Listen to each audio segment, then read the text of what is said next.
What's happening, folks? Back with another reaction, back with some more J-drama score, and we're going to listen to a tune from Kurokochi, or Kurokochi 2013, a Japanese drama I have finished a full watch-along for over on my Patreon, and if I can remember, I'll put a link either in the description or maybe a pinned comment to the collection on my Patreon. And yes, it's a show from 2013. It relates to a crime that took place in the late 1960s in Japan, a real crime. It's a historical fiction because the show makes assumptions or poses scenarios which might have occurred but which are not publicly known or acknowledged. The crime was never solved. But yes, it took place at the time of the show 45 years earlier, now 57 years earlier. And it's about a unconventional detective who really will break whatever law he has to find out the truth about a case that he really wants to get to the bottom of. And he's paired with a young detective who's, let's say, more naive, more of a fresh-faced detective who is used to doing things by the book, but who is very good at cataloging data and remembering things. So he and she are an awkward pair, but over the course of the show, they come to find a good working relationship and maybe learn from each other. One learning that maybe sometimes it's okay to do things by the book, and the other learning that sometimes you have to go outside the lines if you really want to get to the bottom of something. So it's a really cool show. It has a very dramatic flair to it, but it also can get very serious and emotional at times, and most of those serious and emotional moments are in relation to flashback sequences, not just to the time of this original crime in 1968, but to previous periods in both of the main detectives' lives. And we see how both of their lives connect to the sprawling fallout and ramifications of this long ago case that continues to reverberate down the decades and generations. So it's just a really cool show. I love it. It stars three of my favorite actors from the J-drama world, which is to say Nagase Tomoya, Watabe, I forget his given name, but I believe Watabe is his surname, and then Goriki Ayame, and they're all good in their own roles. And yes, we're going to listen to a track by Habuka Yuri. It's a soundtrack that's done by two different composers, like a number of J-drama soundtracks. I believe the other composer is Deiwa Yoshiaki, but the tune we're going to hear, Retrospect, which plays during a lot of these flashback sequences. Admittedly, it's not one of the two that are used even more often in the flashback sequences, which is Jupiter and then I forget the specific date, but it's like December 10th or something, 1968. Like the name of the track is the date. Those tunes are used more often in the flashbacks, but this one, Retrospect, is used in several of the recollection sequences where we, the audience, see occurrences and events in the past. So let's listen to it. This is by Habuka Yuri, a track called Retrospect from the 2013 J-drama soundtrack for Kurokochi.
So again, it does not immediately come back to me nearly as much as other tunes in the soundtrack, which are used more regularly, more prominently, more singularly, meaning scenes where, or at least sections of scenes where there's not a lot of dialogue and it's, there's visual events taking place or someone reflecting, so they're sort of thinking about it, not talking about it.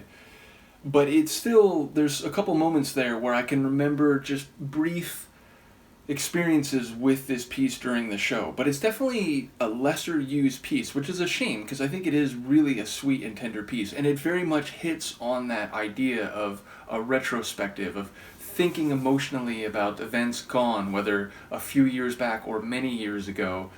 And it seems like the shifts where there's those brief pauses and it'll go from woodwind and piano to like a solo very light piano or to that flute. Like there's shifts that occur over the course of it, and each one, because it hangs for a moment and then brings in a new arrangement, a new configuration, they're really effective at sort of driving home the emotional quality of it. So it absolutely sounds like a piece that might resonate in your head when you're thinking about events of great significance personally and maybe nationally. But as I said, compared to Jupiter, or again, I think it's like December 1968 12/10, meaning December 10th, those play much more. So compared to those, this one is a more obscure piece within the soundtrack, and I think when it is used, it's chopped up and used in small parts, whereas those other two tracks and others like Start the Revolution, which is a more energetic tune, I already reacted to that, so you can check it in the J-Drama audio reaction playlist. But those are used often in full, or at least in large part, a minute, 2 minutes of it playing straight. Whereas this one I think is much more selected and abridged when you hear it in the show. But it's a really beautiful piece, and it's a testament to, again, the wisdom and excellence of making soundtracks for TV shows, where in the experience of the show you often get tidbits, and of course you're focusing on the dialogue and the narrative and whatever's happening visually. So even though I personally, when I watch shows, the music is always something that my brain is picking up on and cataloging as I'm seeing the events, and sometimes it's to the point where I'm like, oh my god, like I just have to rewind and like hear that music again. So for me, it's always a very prominent feature. But I've talked to a number of folks who said they don't always catch the music right away because they're so focused on the scene, on the characters, on the acting, that sometimes it really is just background. So it's wonderful that these soundtracks exist because it allows you to not only reminisce and enjoy what you remember about the show, like, oh, I remember when this played and this, this part was happening, but it also allows you to hear it detached and divorced from any visual narrative context and just to appreciate the tracks as pieces of music. So I think it's fantastic. It's going to bother me, so I'm going to look it up while I'm still on camera because I want to remember who the name of that actor is. He's in so many things that I've seen. Angels and Demons, he's excellent in, so let me just confirm that it is Watabe. So, the way they list them in here, it's so not helpful. Hold on, I'll just do it through a different show that I know he's in. Okay, so Watabe Atsuro. Atsuro is his given name. Yeah, Watabe Atsuro. He is fantastic, and it's interesting because I've seen him play mostly protagonists, including in Tenshito Akuma or Angels and Demons. There's another one called Summer Gets Gloomy, something to that effect. I think that's the English translation. That's a very dark and oh my god, what did I just watch type of show. But in those, he's the detective or the protagonist. He's trying to uncover crimes.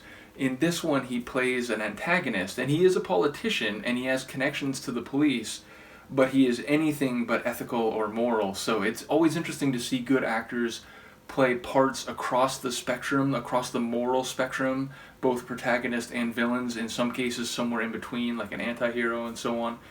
But yes, I think he's really good in the show, as is Nagase Tomoya. a more serious performance. A lot of his acting is very comedic, and he is certainly funny in this show too, but there's moments where he really hits on a more serious vein of acting, which is true of My Boss, My Hero as well. Those who know that show will be aware. He's larger than life, he's very funny, he's making funny faces and saying funny things and having big reactions.